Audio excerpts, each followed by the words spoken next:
Ég bý í miðbænum og ég hrædd við að labba heim vegna þess að ég, þú veist, hefur lifa allt mitt líf, ég komin yfir 30 og í fyrsta skipti ég að verða fyrir áreiti í bænum. Mér finnst það ótrúlega skrítin þróun. Ég held að við höfum bara svolítið mist sjónar af markmiðum okkar og gildum sem íslenskt samfélag. En við lifum í símanum okkar, þannig að við erum með bara svona æðalegg fyrir innflutta orðræði. Mín skoðun á þessu að við ættum bara að minna að vera að skikka konur til þess að gera hluti vegna þess að það er fullt af konur sem ég þekki sem að bara vilja fara strax að vinna og finna sér best þar. Og svo eru fullt af konur sem vilja gjarnan vera lengur heima með börnum sínum og af hverju að steypa þessum hópum í sama mót. Hlédísmaðurinn Guðmundsdóttir, hvað segirðu gott? Ég segi bara hljómandi, en þú sjálfur. Við erum bara mjög hress hérna. Ekki? Jú, það held ég. Þú erum að fara mikinn núna, eiginlega í dag sérstaklega. En þú ert orðin, hvað ég var að segja, ætla ekki að segja andlit bakslagsins, en þú ert aftur á móti að setja spurningamerki við það, svona, á narratífu sem hefur viðgengst í samhengi við kvennabaráttuna í píslaskrifum sem að ber titilinn Þjónn, það er bakslag í beinasóðinu mínu. Af hverju skrifar þessa grein? Já, það er góð spurning. Það var eiginlega bara frétt sem ég las sem ég fannst svo stórmerkilega. Ég gat eiginlega ekki annað. Ég bara gat ekki hægt að hugsa þetta beinasóð. Og það er sem sagt íhaldsgildi sem að verið að brugga að þetta beinasóð, þetta bara satt svo í mér. Mér fannst það svo merkilegt myndmál og það eru þarna 2 konur sem að vinna að verkefni sem að heitir svona læsi kvennakúgun eða eitthvað svona á þá leiðina og virðist vera hluti af þessu svona stærra verkefni í kringum kvennamálin núna og það var ekkert kynnt í fréttinni en þetta var viðtal við þær hjá Morgunblaðinu og þar segja þær að ungt fólk sé að verða íhaldsamar en afar þeirra og ömmur og íhaldsgildin sem að þau ræða eru beinasóð og trú á hina hefðbundnu fjölskyldu og til samanburðar er veganismi og kakóseremóníur og mér fannst það bara stór merkilegt og það getur vel verið að það hafi verið að slá á létta strengi og náttúrulega heyrir ekki tónin þegar maður lesi þetta en jú, ungt fólk að verða íhaldsamara en til samanburðar eru ömmur og afar sem ólust upp á hippatímabilinu og það er kannski ekkert skrítið, það er svona ákveðin pendúll tíðarandans og svona ansvar en það sem ég fannst kannski þessi íhaldsgildi, þetta hljómar eins og eitthvað svona ný rómantík en það er beinaseiði og svo fór ég eitthvað að kryfja þetta og margt annað og ég hef bara lengi haft ákveðna skoðanir á þessu öllu saman með jafnréttisbaráttuna og svolítið setið á því en hef svona langað bara að koma mínum sjónarmiðum á framfæri sem mér myndi segja að vera andfeminísk og má kannski alveg færa rök fyrir því að ég er að gagnrýna jafnréttisbaráttuna sem slíka en ég held bara að það sem skiptir mig máli eru raunverulegar hagsmunir kvenna og mér langaði að benda á það er ekkert endilega alltaf hugmyndafræðin sem að tryggir það og gæti jafnvel verið hindrun. Og hvernig sér þetta fyrir? Þú talar að þú hefur svona svolítið legið á skoðaniðinu, þú ert náttúrulega félagsfræðingur, ert meðal annars að kenna við Háskóla Íslands sem stundakennari gerir ráð fyrir? Já, núna, ég hafði verið að gera það eins áður og núna bara sem fyrirlesari. Já, og þetta fer svolítið gegn þeim hugmyndum sem við höfum almennt séð félagsfræðinga, sérstaklega einhvern sem var í starfi VG. Þú ert áhugaverð á því leitinu til. Hvað kom til að svona þínar hugsjónir komið til með að breytast? Þú hefur alltaf verið svona? Nei, alls ekki. Ég var nú alveg svona réttrúnað megin í lífinu, þetta menningarlega vinstri og var bara mjög snemma á þann vagn komin. En svo fyrir það bara að gerast að vinstri verður bara skrýtnara að mínu mati og það er að gerast í COVID og ég vil einmitt meina að það hefur verið alls konar slæmar hugmyndir sem brugguðist í COVID bara ég held að það hefði verið einmitt fólki sem kvartar undan þeim. Þannig að þetta var bara farið að verða svo stór furðulegt að mínum mati að ég get ekki lengur svona verið sammála, þú veist, þetta er bara orðið mjög furðulegt og svona ákveðin hystería það hlaðið orð, en á ekkert bara við konur, en bara hystería vinstrisins, þú veist. Konur og kvár það sem við notum í dag? Já, og einhverju menn eflaust með í þessu, sko. Hversu einlægir þeir eru, ég veit það ekki, en það alltaf viðloðandi. En hvernig sérðu þá fyrir þér, sko, þessar hugmyndir sem við erum með í dag? Það eru hafa, eins og segi, tekið breytingum. Fyrst vinstri hafa farið frá þér, eða fórst þú frá vinstrinu? Hvernig sérðu það fyrir þér? Bara sitt lítið að hvoru, þú veist, vinstri fer bara svona gefa í, en ég man bara þegar ég var svona mjög vinstrisinnuð og sérstaklega menningar vinstrisinnuð, hafði ég engan áhuga á neinum praktísku málefnum.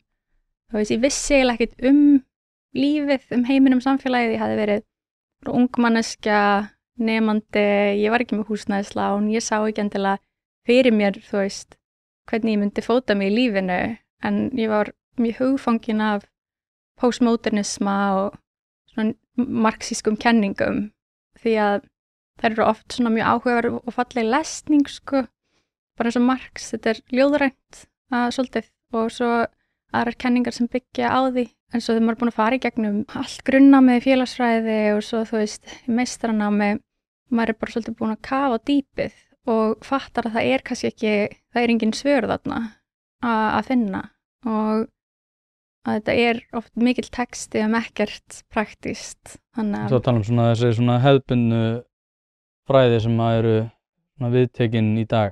Já. Þegar ég vil meina, sko, að mjög margt innan félagsfræðinar sem er mjög gagnlegt. Já, og það hefur bara ekki verið mjög vinsælt, og mér þótti til að mynda svona uppbyggilegri kenningar eins og Durkheim og eitthvað svoleiðis, mér fannst það bara leiðilegt og ég vildi bara heyra meira Foucault og Marx og eitthvað, og sérhæfði mig svolítið í því og í kynjamálunum, og þetta var mér mjög töm orðræða sem ég núna að gagnrýna, en ég tel mig alveg vera þess umkomna einmitt að gagnrýna vegna þess að ég hafði bara tekið mér hana fyrir hendur og farið mjög djúpt inn í það, og ég þekki þessar frumheimildir sem fólk er að vísa í kannski einni setningu á Instagram og allir að deila því sama og allir segja það sama, en þú veist, ég veit hvaðan það kom, og kannski bara svona eina leiðin út í gegn. Þú hérna skrifar í pislinum: ef markmið annarra fylgju feminisma var að frelsa konur frá heimilinu, hefur þeim sannarlega tekist ætlunarverk sitt. Árið 2024 náði fæðingatíðin á Íslandi nýjum botni. Íslenska konur eignast að meðaltali 1,56 börn á lífsleiðinni, og þá fyrst 30. Ísland hefur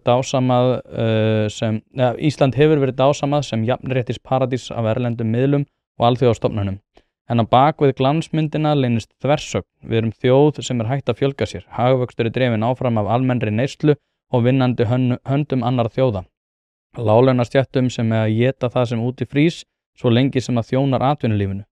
Fólki sem mun eflaust leita á önnur mið þegar í harðbakkan slær, ásamt öllum þeim Íslendingum sem hafa glatað tengingu við land og þjóð. Það er sjálfsblekking að kalla þetta sjálfbæra þróun. Við lifum á lánstíma, fjármögnun vitleysu með yfirdrætti sem verður skuldfærður og komandi kynslóðir. En furða að ungt fólk sé að verða íhaldsamt.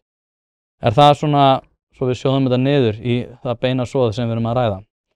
Er þetta það sem að þú telur samfélagi verið orðið? Það við séum búin að glata ímynd okkar, að við sjálfstæðir í hugsun, sjálfstæði þjóðarinnar? Akkur telur þú til dæmis að þetta sé ósjálfbær þróun? Ég held að eðli málsins samkvæmt þá getum við ekki viðhaldið þessu samfélagi með slíkri fæðingatíðinni. Það er bara augljóst. Við þurfum 2 börn á hverju konu og 2,1 ef við ætlum að reikna með sjúkdómum og tilheyrandi slysum á vinnustað og svoleiðis. Og við erum á leið niður með þetta. Þetta eru tölur sem ég vísa í frá 2024. Það er ekkert sem bendir til þess að það fari upp, frekar bara niður. Og við erum að flytja inn alveg gríðarlegan fjölda af fólki hingað til þess að vinna ákveðin störf. Hverfist mikið ferðaþjónustuna en annars ýmislegt. Og þetta er fólk sem hefur ekkert endilega neina ástæðu eða neitt sérstakann vilja til þess að læra íslensku, og við finnum það bara hvert sem við förum og maður panta sér mat eða hvert sem þú ferð í þjónustu geiranum núna, þá þarftu bara að tala ensku, og það eru bara margir svolítið þreyttir á því. Mér þess að Bubbi er komið með nóg. Ég held að þetta sé ekki sjálfbær atvinnustefna líka bara vegna þess að við höfum ekki verið með neina virka atvinnustefnu og þannig keyrum við svolítið útlendingamálin. Þetta bara svona eitthvað megin og eitthvað gerist. Þetta ekki sjálfbært og ég vil alveg stiga einmitt varlega til jarðar. Ég held að við höfum bara svolítið mist sjónar af markmiðum okkar og gildum sem íslenskt samfélag og við það eru ýmsar innfluttar orðræður sem hafa oft ekki mikið með íslenskt samfélag að gera. En við lifum í símanum okkar þannig að við erum með bara svona æðalegg fyrir innflutta orðræði og það má bara alveg ræða þetta en minnst ósanngjarnt og skakt að andsvarið sé eina innflutta orðræðan þegar hún anti-woke og þú veist, fólk eins og Gunnar Smári hvart yfir innfluttu orðræðinu sem anti-woke og það eins og hann gerir sér ekki grein fyrir því að hann ekki að tala íslensku og þetta ekki bara hann, þú veist, þetta eru allir og við erum bara svolítið farin að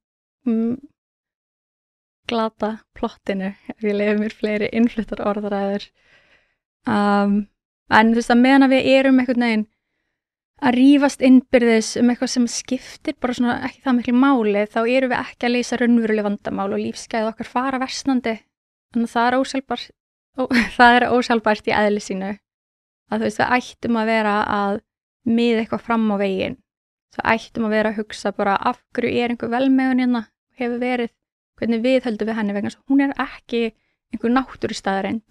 Hlaðvarpið í samstarfi við fiskhúsið.is. Fiskhúsið.is heildverslun fyrir veitingamenn sem vilja það ferskasta og það besta fyrir sína kúnna. Hvort sem það fyrir veitingareksturinn, hótelreksturinn, mötuneytið eða hvað annað, þá ferðu inn á fiskhúsið.is til að sjá það gríðarlega úrval sem að strákarnir hafa upp á að bjóða.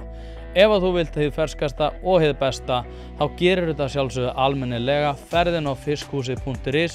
Það ekki til sú spurning sem að strákarnir hafa ekki svarið við, þannig enn og aftur fiskhúsið.is til að fá ferskasta og besta fiskinn á landinu. Já, hérna það annað í þessu sem hefur að gera svona með kvenlegt eðli, sem að orðatiltæki sem að má ekki nota, hefur allavega ekki mátt nota. Og það svona bundið við náttúrulega hið gagnstæða, það að segja karllægt eðli. Og nú veit ég til dæmis að ég var að tala við mannfræðing fyrir, þetta var COVID-tímanum í kringum 2020 og ég var að tala mannlegt eðli. Það voru mannlegt eðli, sko, ekki einu svona karllægt eða kvenlegt. Og hann sagði bara það ekkert til sem heitir mannlegt eðli. Og ég tel að svo sé og ég tel líka að sé einhverja hlutir sem eru konum eðlislægir og körlum eðlislægir. En það hefur svolítið verið bundið inn í, þetta hefur ekki verið bundið, þetta hefur verið þrætt inn í alla kima samfélagsins. Það í gegnum með þessa svona félagsfræði, ég man að ég fyrir gegnum allt námið mitt og þú mátt aldrei segja að þetta orð sem algjörlega bannað, þetta kallast eðlishyggja og það bannað, það bannorð og okkur sagt að hérna það eru sekur eðlishyggju. En ég man ekki eftir því að hafa fengið nokkru sinnum nokkuð tíman neina útskýringu á því af hverju það gæti verið rangt. Við bara kaupum þetta, við fáum þetta bara svolítið við þurfum bara að gleypa þessari hugmyndafræði, þú veist, þetta eru forsendur sem okkur gefnar, en við ræðum þar ekki og það má benda bara á að það líka eitthvað annað sem heitir þá félagsfræðileg eðlishyggja, sem þýðir að við gerum allt, við byggjum allt á afstæðishyggju og við segjum að allt sé félagslega mótað og það ákveðin svona leikfimi, hugmyndafræðileg leikfimi sem okkur tamt, okkur kennt að beita í félagsfræðinni. Það ert alltaf að kenna samfélaginu eða einhverjum svona formgerðum og það félagsfræðileg eðlishyggja. Og ég man bara einhvern tímann í meistaranáminu minni þá kynnist ég þróunarsálfræði alveg óvart og þetta eitthvað sem þú mátt alls ekki beita fyrir þig.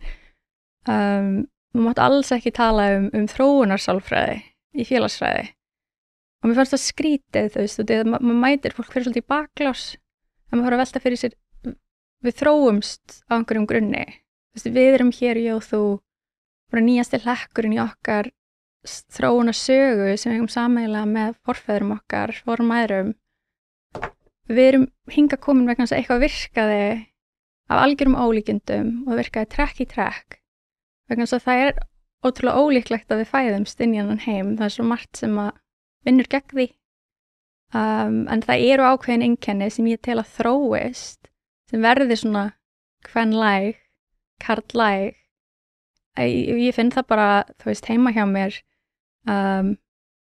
maðurinn minn, hann getur aldrei fundið neitt hvað þetta? Hvað tómatsósan? Hún inn í ískáp af hverju sérðu það ekki?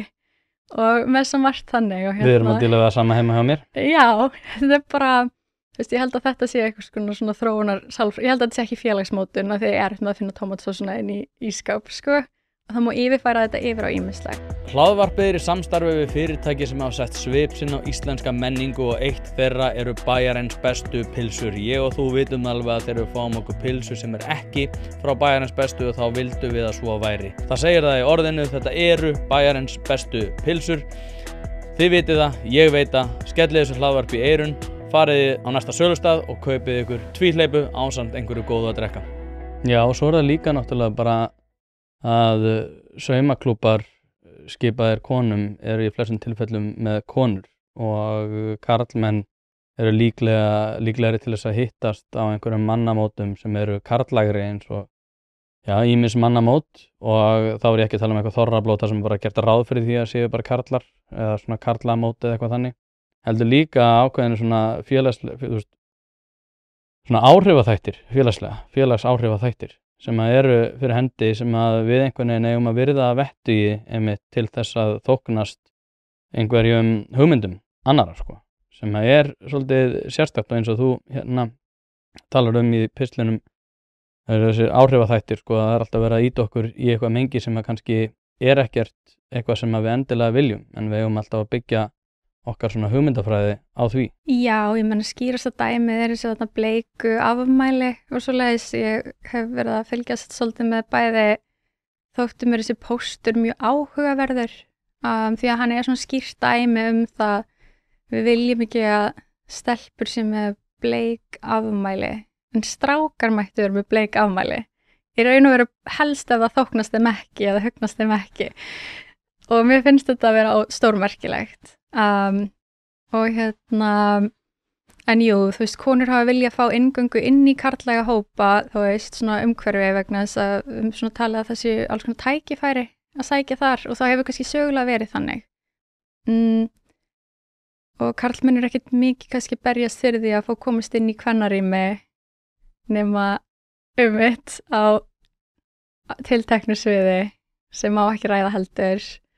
Ég ætla ekki að fara nánar út í akkurat núna en nei, þetta bara endalausar ormagrifir, ég veit ekki ég bara alin upp reyndar og kannski ég alin upp í svolítið karllega umhverfi, þú veist bræður, frændur, þú veist það þannig að ég einhvern veginn alltaf unna mér bara mjög vel með stelpum og með strákum og alltaf átt vini, þú veist þetta aldrei verið vandamál fyrir mig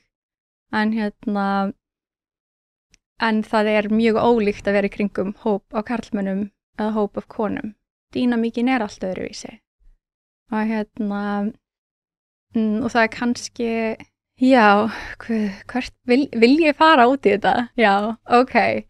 Nei, þetta bara, þetta voðalega áhugavert. Ég held að ástæða þess að ég sat svona lengi á mér var að ég var í kvenlægara umhverfi og og mér fannst ég ekki geta eða mega segja minn hug því að taumhaldið svo sterkt og viðurlögin svo sterk og ég fann það bara í vinnunni, þú veist, mjög kvenlægur vinnustæðir sem ég vinn á. Það ég að segja hvað? Já. Þetta mjög kvenlægur vinnustæðir sem ég vinn á, Útlendingastofnun. Og hann líka mjög svona réttrúnað megin.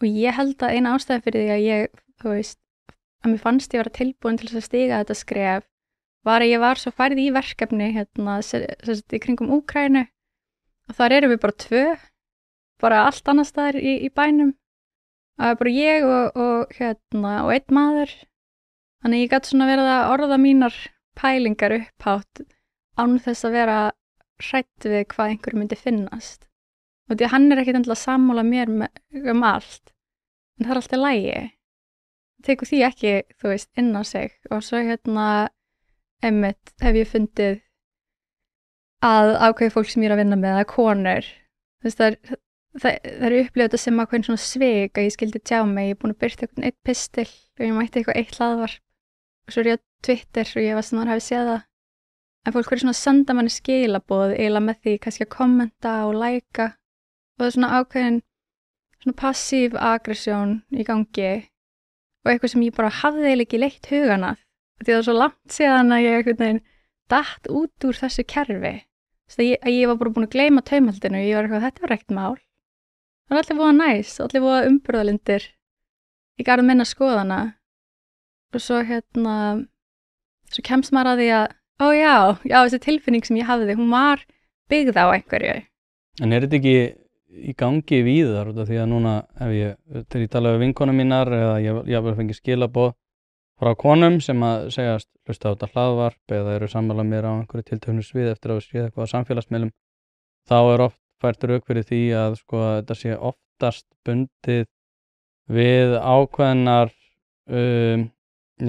aðila innan vinahópa eða vinnu þar sem að taumhaldið er taumurinn sem er þetta taumhald það er haldið í hann af einhverjum einum einstakling sem að passar upp á það að enginn sé tilbúin til þess að segja sína raunverulega skoðanir en aftur á móti þegar þú ert í einrúmi jafnvel með einhverjum öðrum einstakling úr þessum sama hóp og þá eru þið tilbúin að segja já, ég er endar alveg á þeirri skoðun að þetta er komið út í að við erum í ógöngum á einhverju tilteknu sviði en aftur á móti þegar það er kannski átta saman að þá er svona áþreifanleg tilfinning og þetta er ekki hjá strákum jafn mikið sko því að við erum minna átakafælnir gerir ég ráð fyrir þá er auðveldara fyrir okkur að takast á ég meina ég rífst í hvert einasta skipti sem ég hitti vini mína en það er og nú er ég ekki sjálfur í kvenkyns vinahópum þannig að þú kannski betri til þess að lýsa þessu heldur en ég en er þetta, þú veist, eitthvað sem að þú hefur upplifað líka? Já, það er alltaf það er yfirleitt bara svona einmanneskja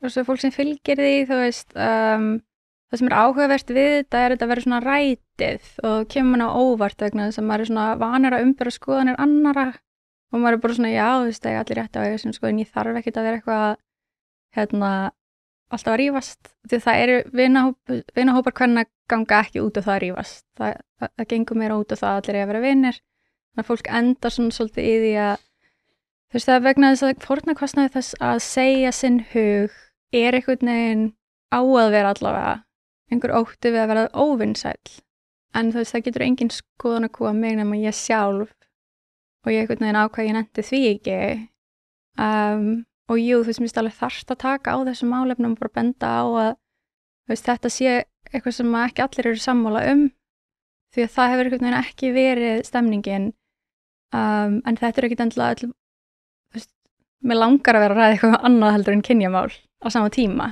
þú veist, það er ótrúlega margt sem að mann langar að ræða en þetta er svolítið mikilvægt að fara þess að vinda ofan af þessu en já, þetta var alveg bara pínu sjokkerandi, þú veist, að það finna ég að það er eiginlega engar konur sem þora að læka það sem ég er að birta þær senda mig bara prívat skilaboð þú veist, og meira þess að menn sem ég er að vinna með þú veist, og ég fekk bara mjög ómálefnalegt rætið komment frá konu sem ég vinn með sem að hefur mjög sterkar skoðanir og einmitt bara líka á útlendingamálum þú veist, og hefur verið bara duglega að deila sínum skoðunum en það er fyndið sko hvað fólk leyfir sér að verða ljótt og enginn þorar upp á móti því en svo fæ maður bara skilaboð að fólk kemur til manns bara þetta var eitthvað alveg svakalegt og eitthvað en það vill enginn gera sér óvinnsælan þú veist, fólk upplifir að það sé einhver félagslegu fórnarkostnaður en þetta er kannski bara ein manneskja sem allir eru ósammála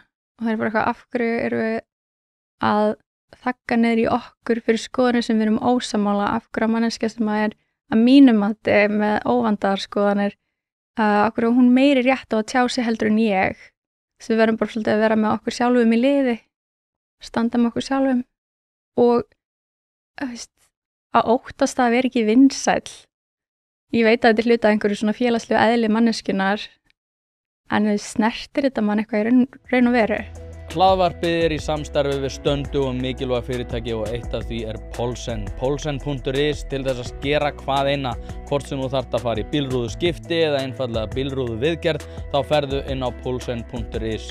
Ef það stjarna í framrúðinni þá bara bókaru tíma á heimasíðunni, ferð með hann og hann tilbúinn samdægurs. Ekki vera með stjörnu í bílrúðinni, Poulsen.is, láttu græja rúðuna strax í dag. Já, náttúrulega líka það vont þegar að fólk hefur svona mikið aðgengi að öllum.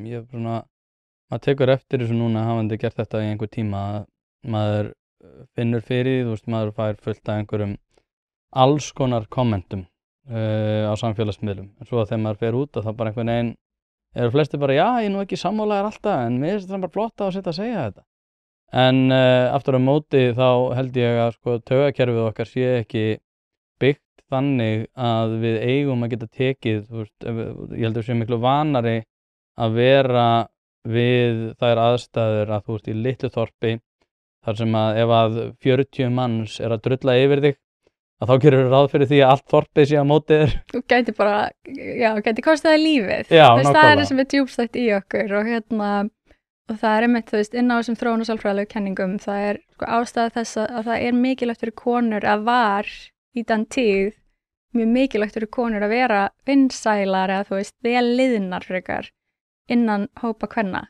Og það til þess að tryggja það þeir myndi ekki eitra fyrir þér á barninu þínu, við erum komin í eitthvað svona mjög primal dæmi, að það bara, við verðum svona, við erum ekki bara félagsmóti til þess að vera kurteis eða til þess að svona reyna að vera vel liðin. Það líka eitthvað í okkur, ástæða þess að við erum í dag út af því að forfeður okkar, formæður okkar voru ekki drepnar fyrir óvinsalar skoðanir maðurinn sinna. Oh my god. Já, við erum að hittu.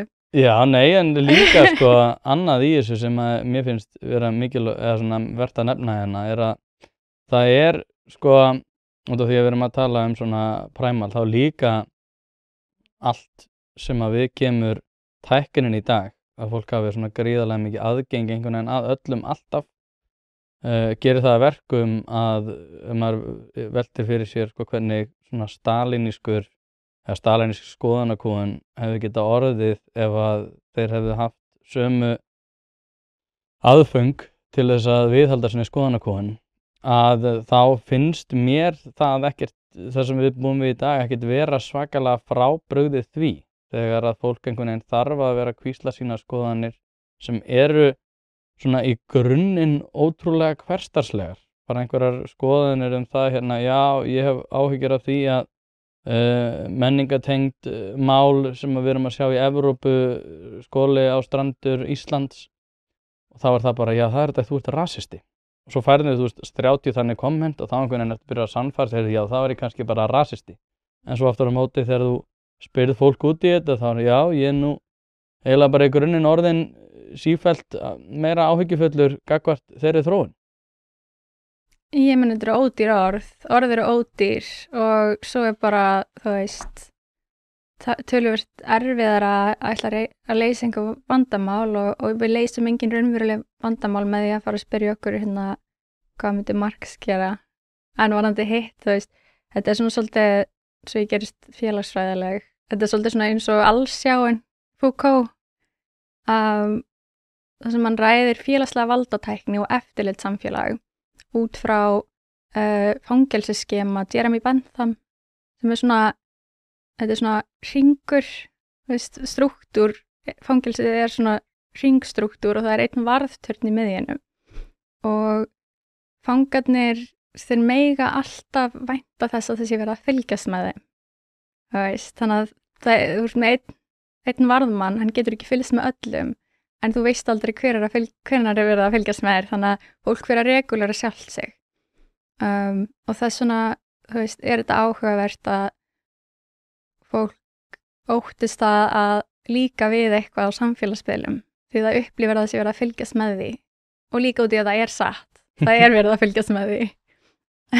Já, ég man að það var ekki bara mál Reykjavík Helga Magnús eða eitthvað fyrir það að læka einhver komment eða allavega hluti af einhverju máli fyrir það að vera að læka vitlausa hluti. En núna eins og þú segir, þú hefur verið í Útlendingastofnun og ert örugglega með hugmyndir sem á skjön við þær sem að allavega hefur tökum einhver svona samtök Solaris telja að þetta að vera viðhöfð innan Útlendingastofnunar og núna kemur þú með þennan pistil. Þarftu að bremsa þig gagnvart þinni vinnu? Þarftu að tala öðruvísi þetta? Hvernig það? Eða ertu frjáls manneskja á milli þess sem þú ert í vinnunni og ekki vinnu? Já, veistu, sko það sem gott við mína stofnun að þau svona, og ég hef rætt þetta við mitt bara stjórnendur og svoleiðis og ég trúnaðarmaður að stofnunin styður fólk til bara lýðræðislegar pólitískar þáttöku. Þú veist, það allavega hindrar það ekki og fólk hefur svona, kannski flesti sem hafa unnið með mér farið Pírataveginn en það þetta bara töluvert ólíku vinnustæður þar sem fólk myndi halda það ákveðin ímynd en það eru rosalega marga konur sem vinna hjá Útlendingastofnun og það eru marga hverjar, þú veist, bara mjög vinstra megin. Solaris hefur sagt að í grunninn sé þetta nasistastofnun? Já, hún það ekki, þeir eru bara ósammála útlendingalögum og ætti bara kannski að ræða það við þingið að við erum með athugasemdir, en við erum alltaf bara bundin lögum sem við fylgjum og framfylgjum og það eru svo margt fólk sem mjög ósammála oft niðurstöðum en það eru lög í þessu landi enn sem komið en já, ég myndi segja að þú veist, það mjög gott fólk sem vinnur hjá Útlendingastofnun og það ekki með þær skoðanir sem fólk heldur að sé og þú veist, já, ég held ég sé kannski töluvert hægra megin við flesta. Já, í það útlendingamálunum? Já, það eru margir sem hafa einhver svona en alltaf bara þegar þú þekki kerfi þá hefur innsýn inn í hvernig það virkar og fólk kannski, margir bara svona praktískir í sinni nálgun og þetta bara persónulega skoðanir fólks á málunum, þar eru bara alls konar. En já, mér finnst áhugavert hvernig þessi umræða beinist að starfsfólki stofnunarinnar vegna þess að þú veist, mörg þeirra eru bara miklu meira sammála semu Erlu heldur en Þetta þér? Já, í grunninn, en þú veist, ég vil svo sem ekki meðan ég vinn þarna að vera að kommenta mikið á útlendingamálin. Nei, við tökum það kannski bara seinna. Hlaðvarpið í samstarfi við fyrirtæki sem hafa reynst mér vel og eitt af þeim Happy Hydrate. Happy Hydrate veitir þér öll þau steinefni sem þú nauðsynlega þarft á að halda. Ég var alltaf skeptískur á það hvort það væri gott yfir höfuð að vera að taka einhvers konar viðbótarefni, en eftir að ég byrjaði að nota Happy Hydrate hef ég einfaldlega orðið betri maður. Mér líður betur, kem meira í verk og dagurinn verður einfaldlega betri. Þetta dagskammtur af C-vítamini, engin gervisykur, dregur úr þreytu, inniheldur nauðsynleg vítamin og bara heilt yfir frábært. Því mæli ég eindregið með því að þið notið Happy Hydrate og skál fyrir því. En hérna höldum okkur við samfélagslegu gildin og hérna það hvernig við getum verið í því að íhuga úrlausnir varðar sérstaklega tökum bara fæðingatíðni. Út af því að núna eru þessir áhrifaþættir sem við erum búin að ræða að mínu mati þetta eitthvað sem að við erum algjörlega, úti að aka gagnvart. Mér finnst að allir þeir hvatar sem eru skapaðir eru helst bundnir við eins og þú kemur inn á í pistlinum að við höfum bara verið að þjóna atvinnulífinu sem ég svona sem mikill frjálshyggjumaður í grunninn náttúrulega sammála en það hefur aðalega með, hvað ég var að segja, ítök, áhrif og afskipti hins opinbera gagnvart atvinnuþátttöku og öðru, en út frá svona félagslegum gildum og fjölskyldu að þá erum við eiginlega einvörðungu að skapa lög þar sem að hvatar eru helst til þess fallnir einmitt að láta okkur taka óskynsamlegar ákvarðanir í þessum málum. Að tala það, jú, flott, bæta við fæðingarorlof og annað, en eins og þú ert að segja sko, með þetta félagslega taumhald að þá erum við líka samt einhvern veginn að ýta á svona, ég langar að segja passa upp á það að konur fái ekki hið raunverulega val út af því að núna til dæmis hefur fjölskyldulíf verið, þú veist, trú á hérna hefðbundnu fjölskyldu til dæmis eins og að tala það að trú á jólasveininn. Við trúum konum ekki til að taka réttar ákvarðanir, eða treystum þeim ekki til þess. Það rauninni það sem ég að fara að segja. Við treystum konum nákvæmlega. mjög vel orðað. Við treystum ekki konur til þess að taka eigin ákvarðanir. Rétt ákvörðun. Sem ég fyrir rétt. Nei, ég er að segja, bara við viljum, þú veist, því að það er hugmyndafræði og við eigum að þjóna hugmyndafræðinni fyrst og fremst. Og þetta er gert á einhvern svona útópískum forsendum. Já, þú veist, það er eins og ef við skikkum konur nægilega mikið, þá munum við ná einhverju fullkonu jafnrétti og ég er með svona bara kannski, þú veist, mín skoðun á þessu er að við ættum bara minna að vera að skikka konur til þess að gera hluti vegna þess að það er fullt af konur sem ég þekki sem að bara vilja fara strax að vinna og finna sér best þar og svo eru fullt af konur sem vilja gjarnan vera lengur heima með börnum sínum og af hverju að steypa þessum hópum í sama mót og þú veist, allir tapa á því. Ég held að ef við myndum bara leyfa konum að ráða þessu meira sjálfar, þá, þú veist, yrði kerfið auðleysanlegra og líka, þú veist, afleitt vandamál eins og bara umferðin sem allir eru fastir í. Ég var að tala við eina sem að, einhverju styttingu vinnuvíkunar, þetta fyrir allt í það að keyra, sækja börnin, ótrúlega flókið púsl og fólk er kannski, þú veist, þarf að vera að deila einum bíl, að vinna í sikkur bæjarfélaginu með nokkuð börn, mismunandi í skólum og leikskólum. Það er rosalega mikil tími sem fer í það að vera fastur í umferð, í einhverju svona stressi, bara til þess að geta sótt börnin sín á leikskóla. Og ég held að ef fólk hefði bara frjálsara val, þá þyrfti færri börn að vera á leikskóla hverju sinni. Og ég held að samfélagið yrði ekki fátækara fyrir það. Ég held að konur væri ekki verðstættar fyrir það. Og ég vil taka það fram, þú veist, mér langar ekkert að skikka konur til neins. Þvert á móti langar við bara að konur hafi meira valfrelsi og að kerfin þjóni þeim raunverulega. Já, þú talar einmitt þetta það sem þú segir að hugmyndafræði nornavæddi upplausn fjölskyldur sinnar, normavæddi fyrir ekki. Nornavæddi, já. Og nornavæddi fjölskylduna, en normvæddi upplausn fjölskyldunar þá er frjálsari og ábyrgðarlausari ásta. Gott að meðan það hentar verður nýja mantran.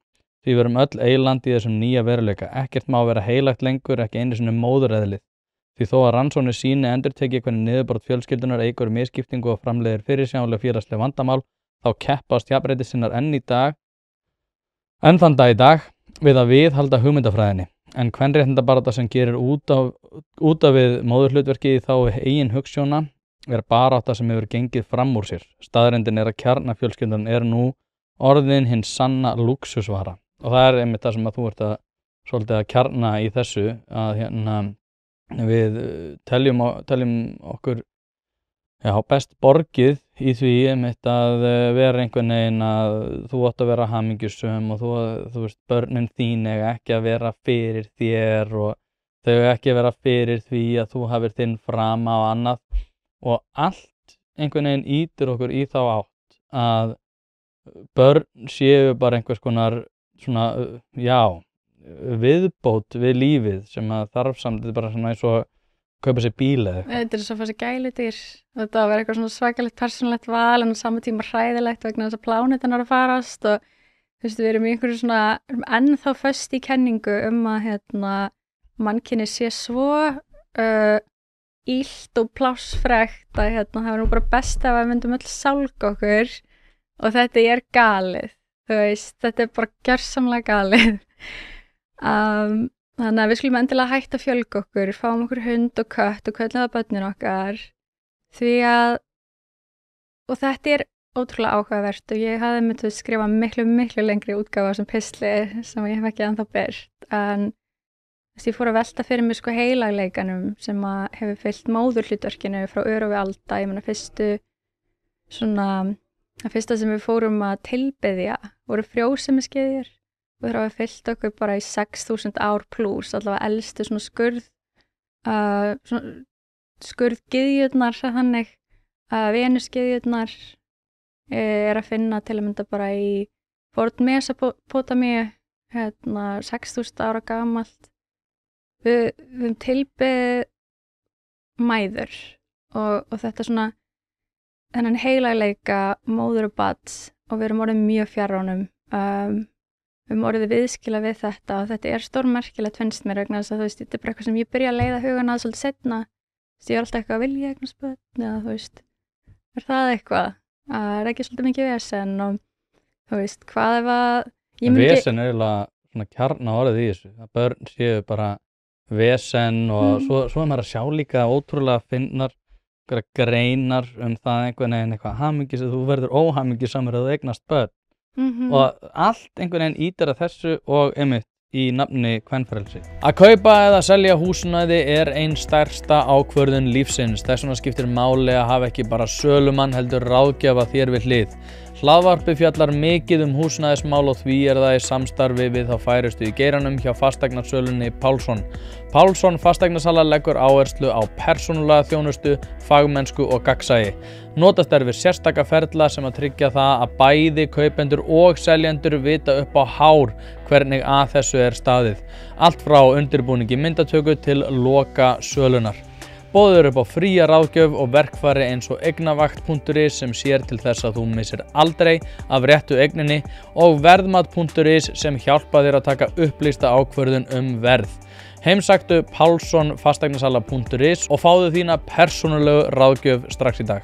Já, svo ég klára með þetta trúarlega á þetta því að við sjáum til að mynda í hindúisma, við sjáum í kristintrú, það þessi svona það þessi listaverk sem sýna til að mynda Maríu mey og Jesúbarnið. Þú sérð eiginlega aldrei Jesúbarnið án Maríu meyjar, það heilaleikinn slíkur, enda verða börn ekki til úr engu, þó tæknin sé að reyna, en líka börn eru bara ekki, mannsbörn eru eiginlega ekki án móður, þau skynja ekki að þau séu ekki samtengt móður sinni í fleiri mánuði eftir fæðingu og það ástæðan fyrir því að mörg börn læra fyrst að segja pabbi heldur en mamma.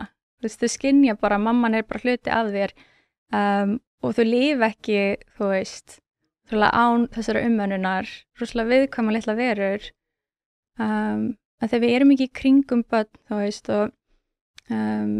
og við erum ekki að heyra í raun og veru neitt boðskap mikilvægi mæðrunar, að bara tala niður og að leggja áherslu á fjölskyldu frekar en starfsframa eru bara eitthvað svik við kynið þitt.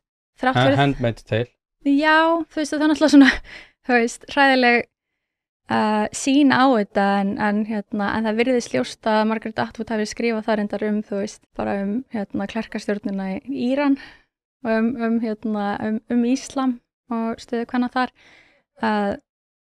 en já, við reynum einhvern veginn alltaf að færa það yfir á vestræna hægrið en það eru svo margt í þessu, mér finnst bara áhugavert að við sem búin að gera svona út af við móðurhlutverki og þetta bara eitthvað smá þroskaferli sem að ég hef sjálf bara verið að díla við og ég myndi gjarnan vilja eignast börn en það kemur bara daginn að það ekkert svo auðvelt fyrir, en maður bara einhvern veginn hefur reitt bara öllu sínu fullorðins lífi í að forðast það og svo það bara ekkert svo einfalt fyrir alla það gefur mann aðra sýn. Já, það langar mig aðeins að víka linsuna og kannski færum okkur aðeins frá þessum kvennaatriðum sérstaklega út af því að ég held að sé líka ákveðið svona stærra mengi. Það eru ákveðinir áhrifaþættir, gildi og viðmið eitthvað sem að mér hefur verið mjög umhuga eitthvað sem að við höfum fjarlægst á svona hinum ýmsu sviðum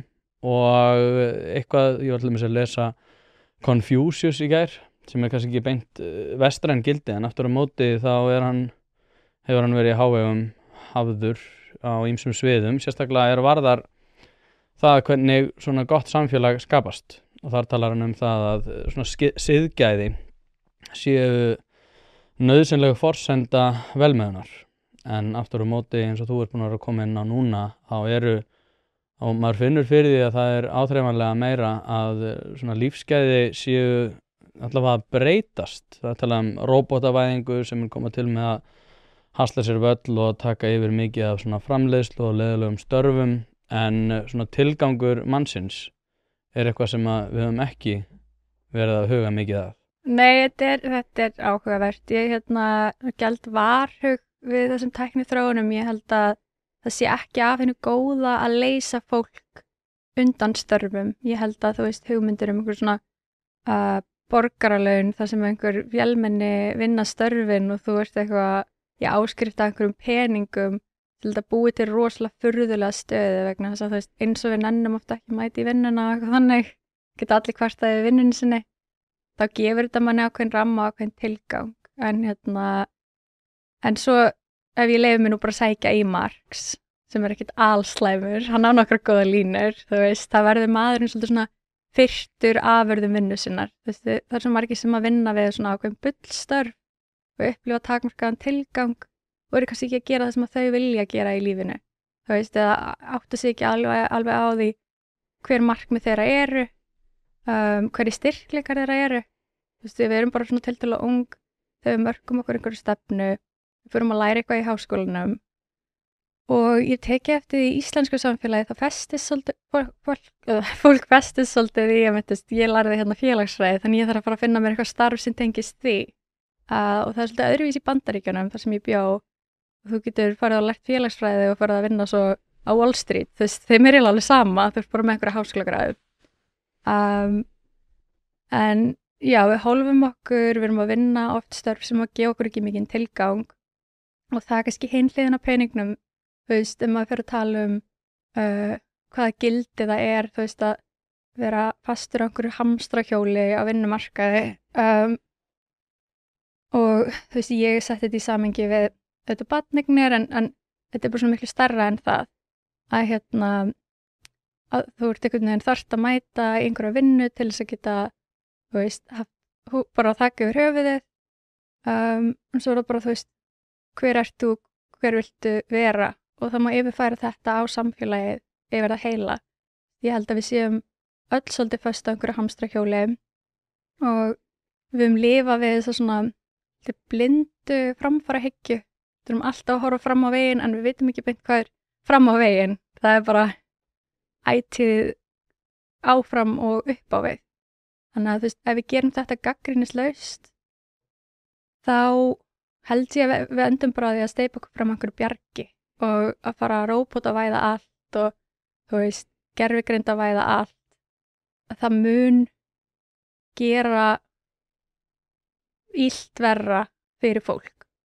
Það skiptir máli, ég meina við erum líka með stóran hluta af fólki á Íslandi sem kannski þú veist, hefur einhverja skerta möguleika til þess að vinna. Þú veist, það getur unnið ákveðin störf. Það er mikilvægt að við séum að framleiða störf sem að henta öllum, þú veist, sama hver þeir eru. Þú veist, ég held að það sé svolítið funksjón samfélagsins. Fólk hefur ekki allt sem er burði, en þú veist, við verðum að geta dekka þetta bara til þess að gefa fólki félagslega þáttinn sem að vinnan skapar og líka bara sjálfsvirðingu og þennan svona ramma. Þú sért virkilega að taka þátt í íslensku samfélagi. Já, ég líka hef sett þetta í samhengi við, sko, það er alltaf verið að tala jöfnuð og það sé þessi stanslausa framfarahyggja, að við séum alltaf einhvern veginn, þar að við erum aldrei komin í land neins staðar, þannig að það er næst aldrei neinn árangur í neinum af þessum baráttum, hvort sem að það er barátta fyrir þeldökka í Bandaríkjunum eða konur eða einhverja jaðarhópa og annað, að þá er þetta alltaf einhvern veginn jafnvel þegar að vera að tala eiturlyfjanotkun, að þá sem að mér hefur alltaf þótt svolítið sérkennilegt alltaf þegar að vera að tala eiturlyfjanotkun og þá fer fólk að segja við mig, sko, sem er sérstaklega svona í fremstu víglínu sem á að vera að takast á við þann vanda, endar oftast á því að segja og við vitum náttúrulega að þessi vandi mun bara koma til með að aukast. Og ég hugsa alltaf hvers konar viðhorf gagnvart þínu starfi er það að þú gerir ráð fyrir því að vandi sem að þú ert að ráðin til þess að leysa muni bara koma til með að aukast. Og mér finnst þetta að vera alltaf, það ég hef tröllatrú á fólki og tröllatrú, svo mikla trú að ég til að hið opinbera sé ekki að fara að leysa all þeirra vandamál. Og það er þetta sem að mér finnst þú komið alltaf vel inn á með þetta. Þegar við erum alltaf með hennar jöfnuð og þá erum við einhvern veginn búin að skilgreina hlutverk okkar þannig að allt sem að við kemur mannlegu lífi eitthvað sem við erum öll jafn góði að leysa og þá náttúrulega get ég bent á það að ég örugglega ekki best til þess fallinn að vera settur í byrjunarlið í körfuboltaliði. Það bara eitthvað sem ég sætti mig við, en ég líka miklu betri á ýmsum öðrum sviðum heldur en margir körfuboltamenn. Já, og mér langar svolítið að grípa hana punkt einmitt með fíkniefna neyslu vegna þess að Helgi Gunnlaugs afbrotafræðingur hefur stúderað þetta í svolítinn tíma og það sem er merkilegt við hans niðurstöður að þó svo að töluvert fleiri, þú veist, fikti við fíkniefni nú í dag en gerðu áður, þá hlutfall þeirra sem að verða sko alvarlega forfallnir, það helst frekar stöðu. Þú veist, og mér finnst það svolítið áhugaverst. Þannig að fleiri prófa, en þetta svolítið sami hópurinn sem að verður alvarlega veikur og missir stjórn á lífi sínu og það gefur bara til kynna að það séu, þú veist, aðrir áhrifaþættir undirliggjandi. Og það eru félagsleg vandamál, föðurleysi, stór þáttur. Annað sem má ekki ræða? Nei, það nefnilega málið. Og þetta ótrúlega áhugavert, þú veist. Við vitum að föðurleysi það mjög slæmt forsporgildi fyrir hvernig fólki vegnar stúlkum og drengjum og svo út í lífið. En menn sem alast upp við það þeir eru líklegir til þess að snúast, þú veist, svona ákveðin reiði sem myndast ákveðið svona tómarúm og snúa reiði sinni út af við, en konur meira inn á við. Hvað þýðir það? Að það þýðir bara meira svona sjálfskaðandi hegðun, átraskanur svoleiðis. Þó enda konur séu svolítið farnar að þú veist, afbrota og ofbeldis hegðun kvenna reynda virðist vera að aukast eitthvað. Þó ég hafa ekkert skoðað það mikið að náið. En maður bara að taka eftir áhugaverðum málum. Kunna vera bara einhver frávik, ég þekki ekki náður. Hlaðvarpið í samstarfi við heitirpottar.is, hvort sem þið vantar saltvatnspott, hitaveitupott, kaldan pott, sánuklefa eða hvað eina í heita pottinn, þá ferð þú inn á heitirpottar.is og lætur græja þig. Þjónusta og uppsetningum all land og nú jafnvel hægt að fá sér smíðaðan sánuklefa, þar sem að þú færð sánuna nákvæmlega eins og þú vilt hafa hana. Það ekki hægt að setja verðmið á heilsuna eða samverustund með fjölskyldunni og því mikilvægt að huga að báðu og það nákvæmlega það sem að heitirpottar.is auðvelda þér að gera. Hvort sem þú ert að endurnýja gamla pottinn eða gera þetta frá grunni, þá getur þú sendt skilaboð á netinu eða bara einfaldlega kíkt í verslunina að Fosshálsi 13 en þar opið alla virka daga milli 10 og 17 og á laugardögum milli 10 og 14. Ekki drolla við þetta, þú veist að þið langar í heitan pott og sánu heimtíðin, heitirpottar.is græja þetta fyrir þig. Já, það annað í þessu sem ég mitt mann þegar ég var hjá Kolbeini H. Stefánsinni í sem sagt félagsfræði að þá voru ýmis rit og ég gerir ráð fyrir því að þetta hafi verið svona ákveðið hliðarmengi sem að var samt almennt séð það sem að félagsfræðin átti að vera að sinna sem að það að takast á einmitt við að greina svona vandamál. Ég veit að afbrotafræðingar náttúrulega þurfa að gera það til þess að reyna að meta eins og með föðurleysi, hvaða áhrif það hefur. En mér hefur samt þótt félagsfræðin, svona eins og hún praktiseruð í dag, meðal annars í skiptinámið sem ég var í Bandaríkjunum og hér, og mannfræðin náttúrulega bara orðin stórkostlega furðuleg greina allavega innan veggja HÍ, að þá þetta eitthvað sem og líka út af því að svona, í þessu svona Twitter mengi þá hlegið að sérfræðingum og félagsvísindum.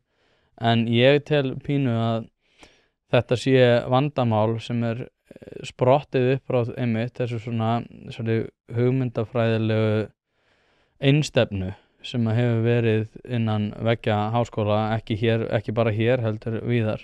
Þar sem að við erum alltaf bundin því að óþægilegur sannleikur eins og með föðurleysi sem að ýtir undir ýmis afbrot hjá ungum drengjum, fíkniefnaneyslu og allt sem að við kemur svona félagslegum slæmum þáttum að svona óþægilegum sannleik hefur einhvern veginn verið ýtt út á borðinu og það má ekki einhvern veginn jafnvel vera kennt sem svolítið skrítið sko. Nú myndur einhverju félagsfræðingar segja nei, við erum alveg að skoða þetta líka, en aftur á móti þá það ekki það sem maður fær á tilfinninguna þegar maður að hlusta á svona almenna umræðu innan félagsvísindadeilda. Já, sko ég alveg fann að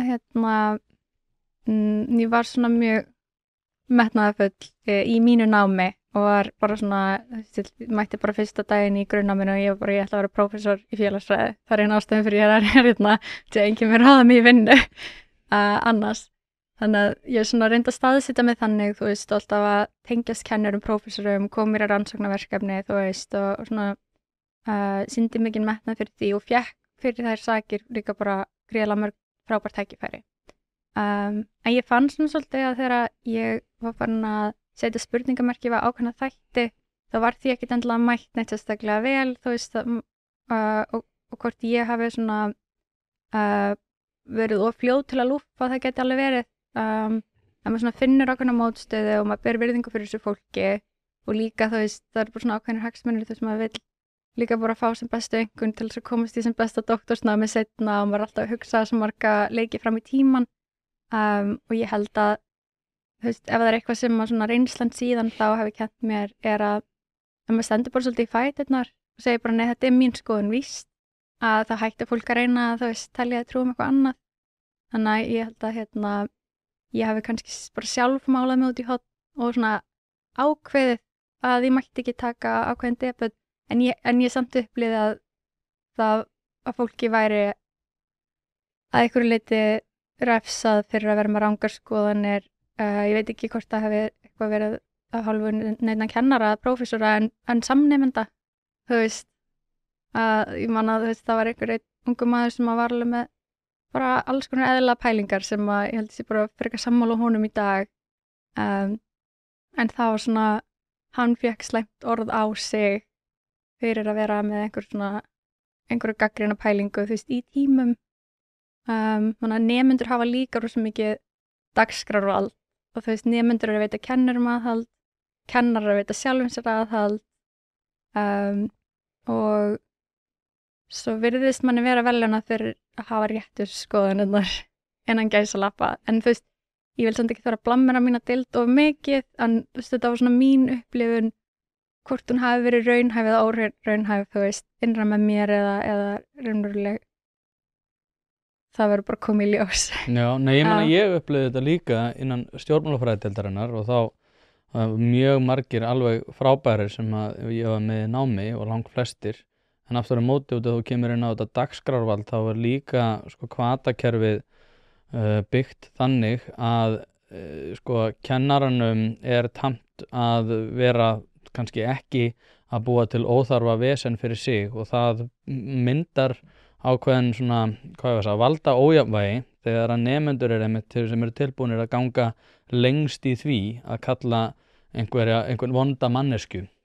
Ég man að ég notaði einu sinni N-orðið í tíma og ég setti það í samhengi, þú veist, þegar einhver aðili segir, þú veist, nigger, að þá það náttúrulega strax orðin manneskja sem að augljóslega, notar það sérstaklega í neikvæðu samhengi við þeldökka mannesku, að þá það augljóslega skíthæll, en aftur á móti þá væri ekki hægt að takast á við þær skoðanir öðruvísi en að benda á einhverjar betri og það einhvern veginn að ætla að fara að segja honum og öllum öðrum í kringum hann að hann sé það manneskja að hann eigi ekki að fá að tala eða aðrir eigi ekki að tala við hann, að þá erum við miklu líklegri til þess að sópa þessu undir teppið bara til þess að þetta grasseri í kim samfélagsins sem að þetta nær einhverju rótfestu undir niðri. Og ég ennþá á þeirri skoðun og ég man eftir því að þá rauk einn á dyr sko alveg brjálaði bara, þú segir ekki svona í tímanum og horfði alveg á kennaran og kennarinn svona beið og sat sko og hann rauk á dyr og það voru mjög margir eitthvað móðgaðir og svo átti ég fund með þessum kennarann sem var og hann sagði við mig og nú ætla ég að klappa mér mikið á bakið og það hann sagði við mig, ég hefði viljað vera svona þegar ég var í grunnnáminu út af því að það þarf að vera einhvers konar aðhald gagnvart þessu svona sturlaða dagskrárvaldi nemenda sem eru bara það heilagir og hugmyndafræðilega blindaðir langar með að segja að út af því að þetta hefur miklu meiri áhrif á háskólasamfélagið ef þú keyrir þetta algrými yfir á allar deildir og þetta náttúrulega sérstaklega við félagsvísindadeildir en núna þetta náttúrulega, ég veit ekki hvort þessi búið að skána út af því að vókið svolítið búið að vera sett til hliðar en ég hef samt áhyggjur af því út af því að ef við erum ekki með félagsvísindi sem að geta tekist einmitt á við erfið vandamál og sett erfið vandamál á dagskrá sem að náttúrulega stór hluti af þessu, þá erum við með hvað var að segja háskóla sem að eru ekki að fara að vera teknir alvarlega. Það alvarlegt í sjálfu sér, þá erum við bara búin að setja hið vísindalega og sérstaklega svona hið félagsvísindalega í vonda stöðu. Að það bara ábyrgðar hlutverk þessara deilda að gæta að þessu og vera gagnrýnin og sjálfsgagnrýnin og það getur bara verið rosalega erfitt. En það mjög mikilvægt verkefni vegna þess að ég hef þrátt fyrir allt bara mjög mikla trú á gildi félagsfræðinar. En ég held að við séum komin út í smá skörð að ykkur leyti vegna þess að ég veit ekki hversu auðvelt það að birta rannsóknir sem sýna óvinsælar niðurstöður núna og en ég samt alveg bjartsýn ég kendi daginn upp í HÍ og þetta var svo frábær hópur nemenda, þetta var svo skemmtilegt ég kendi ég verið með hann fyrirlestur nokkur sinnum áður og þetta var lang skemmtilegasta skiptið. Þetta var fámennt en þau voru einhvern veginn svo takast á við efnið á svo ótrúlega skemmtilegan voru einhvern veginn að móti sér skoðun, svo sagði einhver annar eitthvað annað var ósammála þau eitthvað, já, ok, ég var ekki búin að hugsa svona, það voru alltaf að snúa öllum pælingum og hvolf og þau voru einhvern veginn að bregðast við hverju öðru og móta skoðunina sínar í svona frjálsi flæði og ég hef ekki séð þetta ekki einu sinni þegar ég var í námi. Hlaðvarpið í samstarfi við fyrirtæki sem að veita úrvalsþjónustu og eitt af þeim alvöru bón. Við skulum bara vera hreinskilin, ef þér þykir vænt bíliðin þá læturðu gera þetta almennilega og það nákvæmlega sem alvöru bón gerir. Fer með bíliðin, hvort sem það eru alþrif, djúphreinsun, mössun eða hvað eina, þá skellur þér á alvöru bón og lætur degra við bíliðin. Farðu inn á vefsíðuna og tryggðu þér 10 tíma klippikort, þá þarftu bara ekkert að vera að pæla í þessu. Alvöru bón, kíkið á þetta, þið verðið ekki fyrir vonbrigðum. Nei, en þetta samt alveg grunnur þess sem að svona vísindasamfélag á að vera. Öðruvísi sé ég það ekki fungera. Og maður hefur alveg, þegar maður hefur verið að skoða svona, rökræður á einhverjum svona sviðum eins og gamlar Oxford rökræður eða annað, að þá maður finnur fyrir því að það verið að takast á hugmyndir. Og það það sem að vísindi eiga í grunninn að vera og það ég vil reynda að ganga svo langt, ég finn að ég sé með hana The Rise and Decline of Nations og það einmitt eftir Mankur Olson, þetta bók sem kemur út 1982 ef ég að munna þetta rétt og hann lýsir því einmitt í 1982 og hann lýsir því í þessari bók að ég ætlaði bara ekkert að koma inn á hana, það tilraunir sem að ræða þetta en hann kemur inn á að það tvennt sem að þjóðir þurfa til þess að ná árangri umfram aðrar þjóðir eða ná árangri sem að talið eru fýsilegar og það mikið orku og gott háskólasamfélag.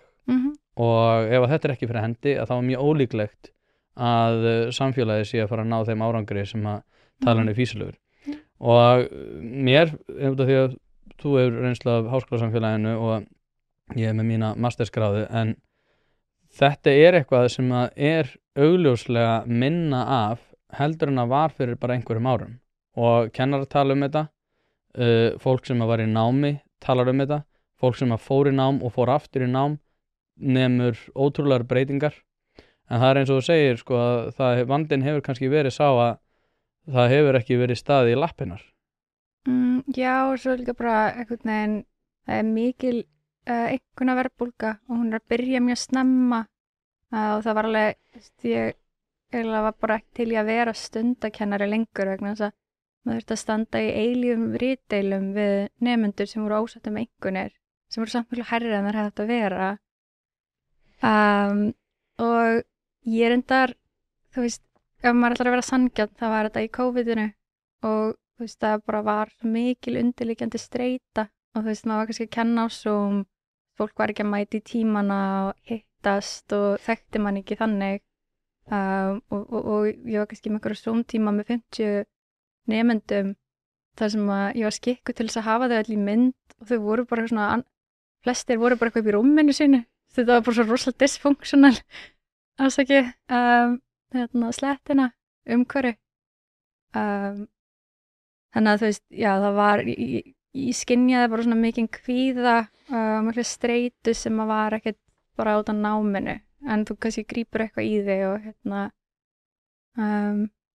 og alltaf bara betra að eiga í svona kennslusambandi í persónu þannig að fólk var svolítið rænt þessu akademíska samfélagi, akademíska umhverfi í hennan tíma og ímyndaði alltaf unga fólk sem var bara í stofufangelsi heima hjá sig kannski gegnum alla menntaskólagönguna og svo kemur það upp í háskóla.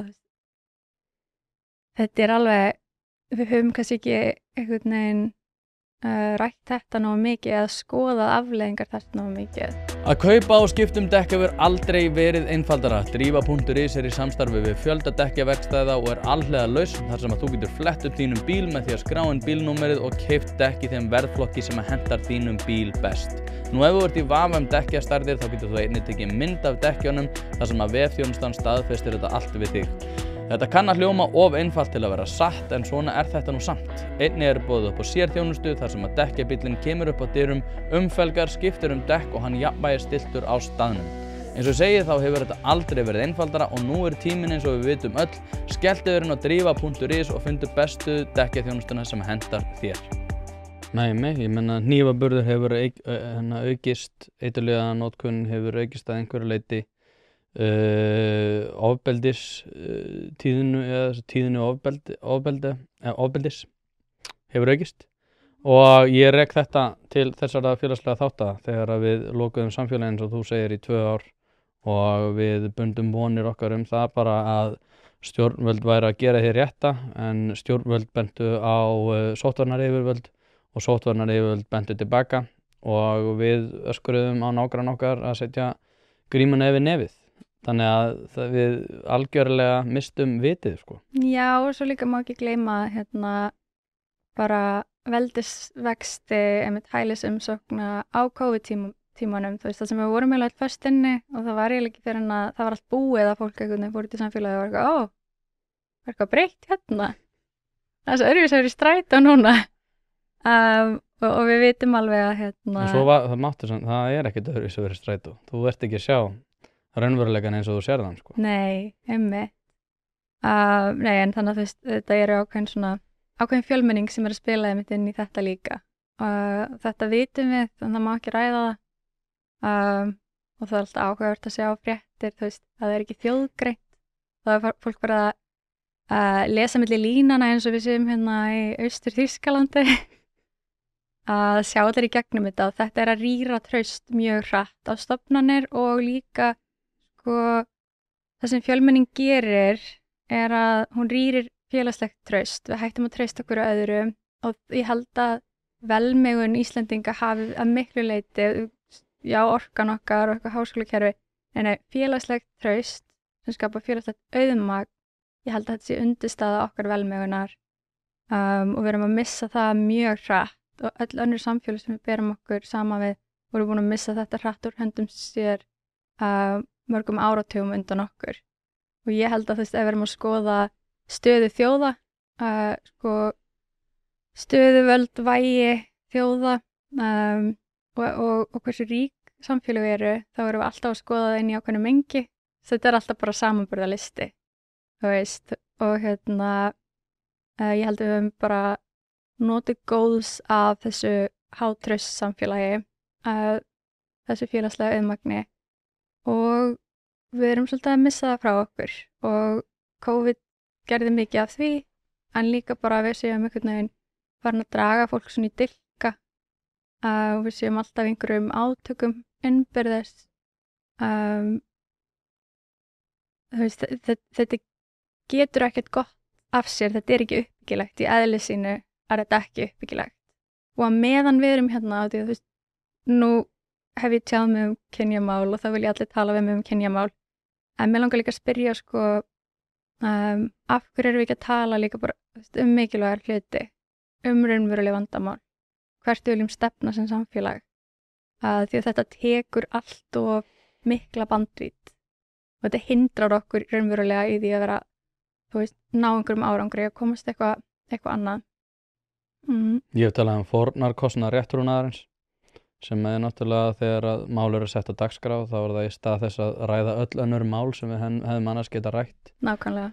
Og ég hef einmitt, svo ég líka kom með mín 10 eira eða 10 cent, hvernig sem það er orðað, í þessa félagsauðmaks umræðu, þá er það líka þannig ég var að ræða við vin minn sem er í ónefndu bæjarfélagi og hann sagði við mig sko að ég reyndar rætt þetta áður í sambandi við þetta félagslega traust. Það er ekki tilviljun að til dæmis það að skilja eftir barnavagna úti með tæki er nánast bundið við mjög fá ríki.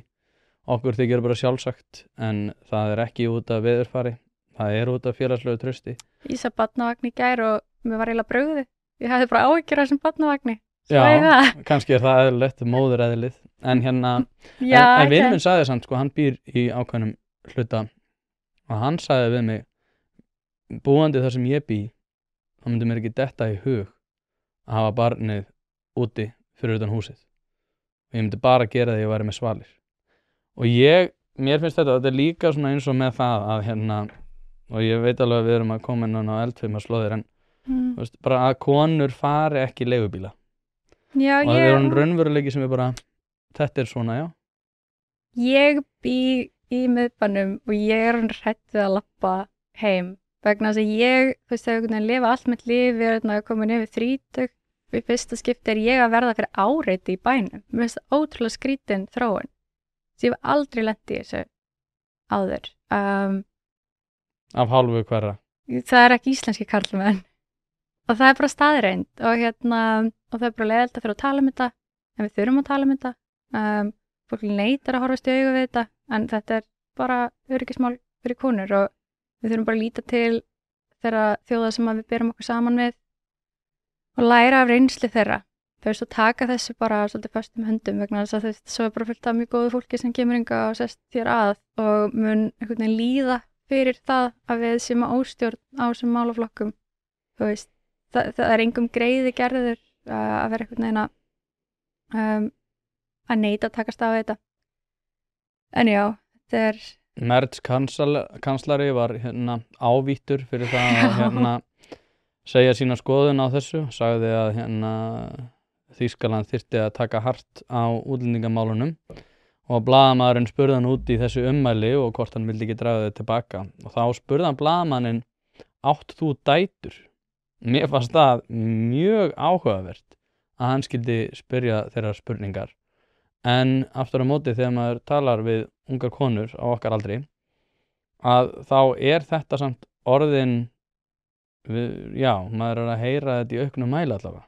Þetta er orðið eitthvað sem að fólk hefur auknar áhyggjur af og þá er sagt um mig, já nei Tóti, þú ert nú bara að nýta þér þetta til þess að sækja þér fleiri áskrifendur. En ég held að ég sé ekki að því.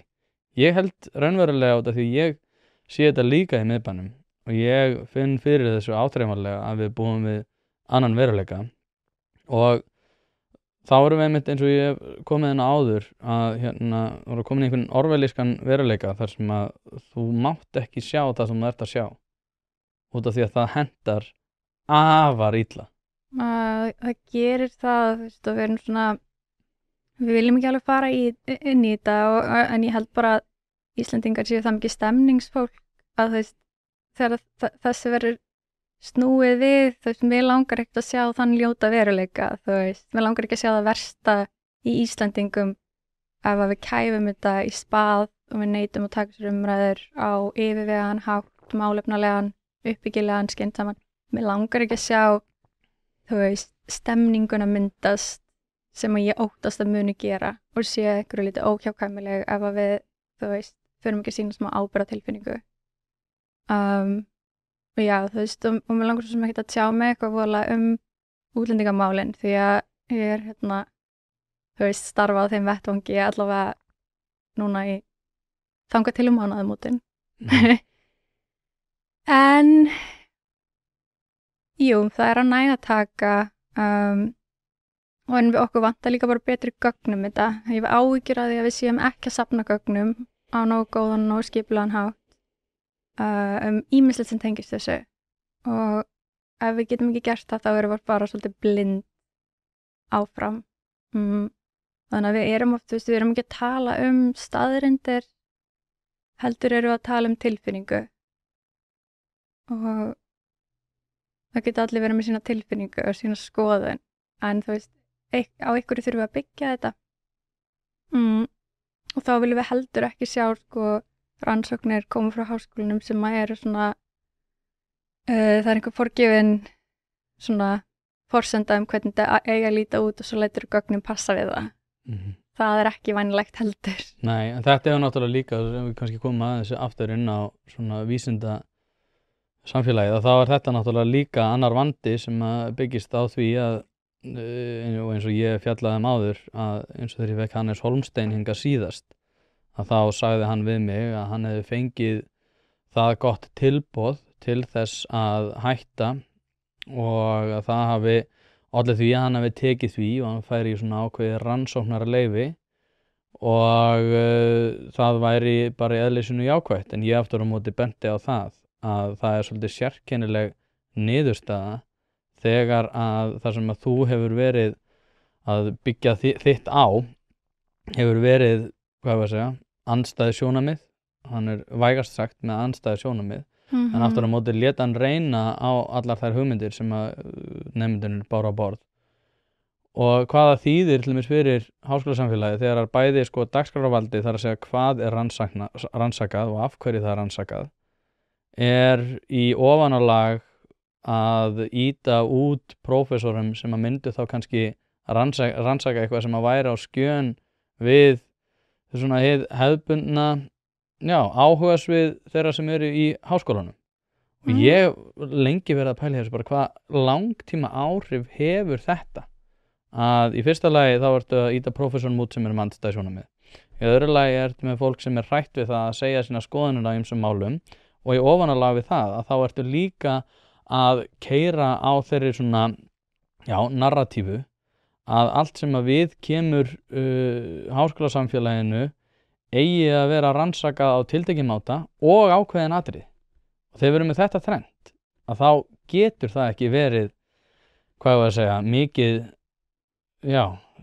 samfélaginu til mikils ábata, Já, ég veit ekki, ég held að þetta lægist þegar að tíðarandinn breytist aðeins og hann að því. Þú veist, og ég held að við ættum að forðast of mikla bölsýn eða þess að ég veit ekki, kannski ég bara svona krónist bjartsýn eða eitthvað. En ég finn bara að hlutirnir eru að breytast. Þú veist, ég ákvað að stíga fram og það bara verið jákvæð og skemmtileg upplifun. Ég hef ekkert enn sem komið þurft að þola neitt voðalega mikið. Þú veist, ég veit alveg að það kannski einhver að ræða mig og eitthvað sem ég heyri ekki og síðast til að heyra. Og það auðvitað að vera svona áhugavert að það sé fólk sem ég vinn með og líka sem ég hef vunnið með í rannsóknum sem kannski, þú veist, fyrir einhver svona passive aggression að læka gagnrýniskomment, þú veist, og mér finnst það svolítið fyndið í stað þess að vilja eitthvað ræða við mig það og eiga einhverjum skoðanaskiptum, þú veist, taka einhverja uppbyggilega umræðu heldur þetta sé pappírstígur? Já, þú veist ég get alveg skilið að einhverju séu uggandi, þú veist, og óttast að missa vægi og ef þú hefur byggt svolítið mikið bara svona þína stöðu og kannski þinn feril á ákveðnum hugmyndum og að þú finnur að þær eru bara á útleið þá eðlilegt að þú kannski óttist afkomu þína og finnir þig en fólk hefur bara ekkert mikið verið eitthvað að leitast eftir neinu debati við mig og það fannst mér skrítið þú veist og svo kemur það bara í ljós seinna meir en málið bara að það eru bara svo miklu fleiri sammála mér heldur en ósammála það sem ég er að finna. Hver er tilgangur í þessu? Hver er, byrjum bara vítt, hver finnst þér svona tilgangur lífsins vera? Tilgangur lífsins er já, ég held að tilgangur lífsins sé margslungið fyrirbæri út af því að við öll höfum okkar svona grunngildi bara svona, þú veist, og við höfum okkar styrkleika og við höfum okkar grunngildi og fyrir mér, þú veist, ég hef alltaf haft rosalega mikinn áhuga á samfélaginu og það er ástæða þess að ég valdi félagsfræði og alltaf vilja láta gott að mig leiða, þú veist, en líka bara er mjög félagslynd og félagsleg, mér finnst bara gaman að tala við fólk, mér finnst gaman að tjá mig, mér finnst gaman að hugsa, pæla, skrifa, þannig að þú veist, ég hugsa að það sé svona tilgangum lífs míns, er að reyna að skilja samfélagið eins vel og ég get, reyna að láta gott að mig leiða og vera alltaf að bæta mig hvað það varðar og í samskiptum við fólk, en tilgangur lífsins þú veist svo líka bara er samfélag og er fjölskylda og fjölskyldan er kjarnin að þessu og samfélag er að einhverju leyti að segja þessi stór fjölskylda en það er bara ekki beint þannig þú veist, við erum bara lítil bandalög sem eru innan samfélags og í blómlegu góðu samfélagi þá er þetta samt svona nærði að vera einhvers konar fjölskylda þú veist þar sem að þú getur reikna með góðvild náungans þú getur reikna með því að þú hafir öryggi bæði að eignaréttur þinn sé virtur þannig að það sem þú ert að byggja upp í lífið þínu sé látið í friði það sé ekki verið að skemma fyrir þér en líka hvað var að skoðanir það sé ekki refsað fyrir þín sjónamið og fólk raunverulega síni ólíkum sjónamiðum umburðarlyndi vegna þess að við erum flest meira sammála en við erum ósammála en ég bara þeir sem kannski eru reynda merkilega fáu sem að hafa eitthvað svona reynda gagnrýna sem ég er að skrifa þeir eru ekki að svara því sem ég skrifaði þeir eru að svara ykkur allt öðru þannig að það er svona verið að leggja manni orð í munn það er ekki málefnalegt eða uppbyggilegt og það gefur til kynna að fólk vilji ekki ræða málin það vilji einhvern veginn svona vera að segja já þá ert þú bara fasisti og þetta missir marks Hefur verið kallað fasisti fyrir þetta? Nei, reyndar ekki. Nú er ég að leggja einhverjum öðrum orðum en það var eitthvað, ég sá eitthvað á Twitter sem ég fannst líka bara eitthvað fyndið, eitthvað svona öfgahægri eða hvað eina, þá fyndið að ég sé eitthvað öfgahægri. Þú ert allavega birtist mér sem mikill öfgamaður, sko. Já, það er málið, já. Já, ég náttúrulega var titluð af mínum gamla vinnustað heimildinni, ég er einmitt. Ná, þú varst á stundinni, voruð þið ekki að skammast yfir því að Jó, ég var beðin að vinsamlegast aftengja við þessu, rétt skal vera rétt. En það er ekki mér að kenna að þið breytti nafninu, þau bara geta búið til nýja Facebook síðu. Þannig að ég er former blaðamaður, samkvæmt því. Nei, en þannig að þannig að þau vilja fjarlægast mínum skoðunum, því sem þau upplifa sem mínar skoðunir eða eitthvað þannig. Og gott og vel. En svo byrstuðu ykkur voðalega skemmtilega grein mig og mitt Snorra og þig held ég. Já, var ég líka hana? Að ég á að vera að vísa þannig grjótkastið og já, það er einhver svona frekar episk mynda og okkur Snorra tökum okkur mjög vel út saman reyndar, ég var bara ánægð með þetta ég gæti ekki lesið alla greinina, þetta er ekki áskrift en þú veist, þessi úttekt á einhvern veginn á mínum sjónarmiðum tekin upp úr viðtalinu en ég er, titluðið mitt íhaldsmaður, við Snorri erum íhaldsmenn og það er allt gott og vel, það er bara svo fyndið að ef við varum vinstra megin, þá hefði verið notað annað kynja orðalag og það eru sumir sem hafa talað þetta að Douglas Murray meðal annars og það er svona ef að konur eða þeldökkir eða samkynhneigðir gera sekir að vera eitthvað hægra megin þá þurfa þau svona að skila fórnarlofskortinu og ég reyna að vera þessi dilka einkenni sínu með því þú veist Já, ég held nefnilega sko að það sé líka ástæðan kannski fyrir því að það sé sérstaklega vont að þú set að skrifa þennan máta á þetta því ef ég hefði gert það sko, ég man að ég til dæmis skrifaði kvenna og kvára verkfallið skulum ekki setja taka kvárin út fyrir sviga. En ég sem sagt birti að það var algjör della árið 2023, en það ristir ekkert svo djúpt sko, út af því að ég er auðveld hilluvara, ég er hvítur, gagnkynhneigður karlmaður. Það alveg sama hvað þið hefur að segja. Já, það er svona, eða þú veist, ég held að sé meira áhyggjur af þeim áhrifum sem að þú kannt að hafa, út af því að þú ert kona sem að varst vinstra megin í lífinu en ert aftur á móti að afneita ákveðnum öngum í það minnsta þeirra svona réttrúnaðar sem hefur riðið sér til rúms á öllum sviðum samfélagsins.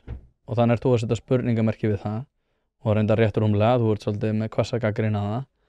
En það ristir miklu dýpara sko, því að þetta er svolítið að þú ert innan víglínunar, það er að segja að þú ert ekki að kasta valslöngunum utan veggjana, heldur ertu innan múrsins. Og það held ég að muni koma til með að rista miklu dýpara sko.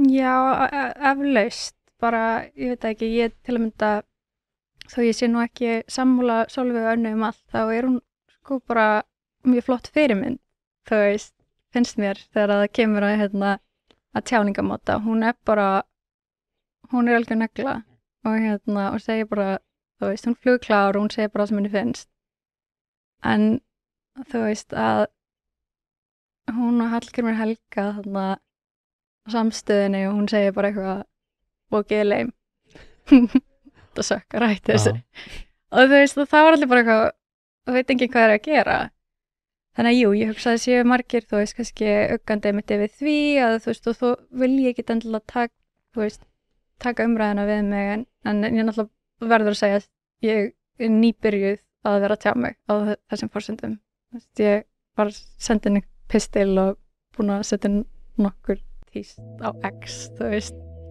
Já, þú mátt alveg gera lítið úr þessu, en ég hef það á tilfinninguna að þetta sé hluti af einhverju stærra. En Hlédís, við gerum þetta einhvern veginn aftur. Já, endilega. Takk aðeinslega fyrir að koma þangað til næst.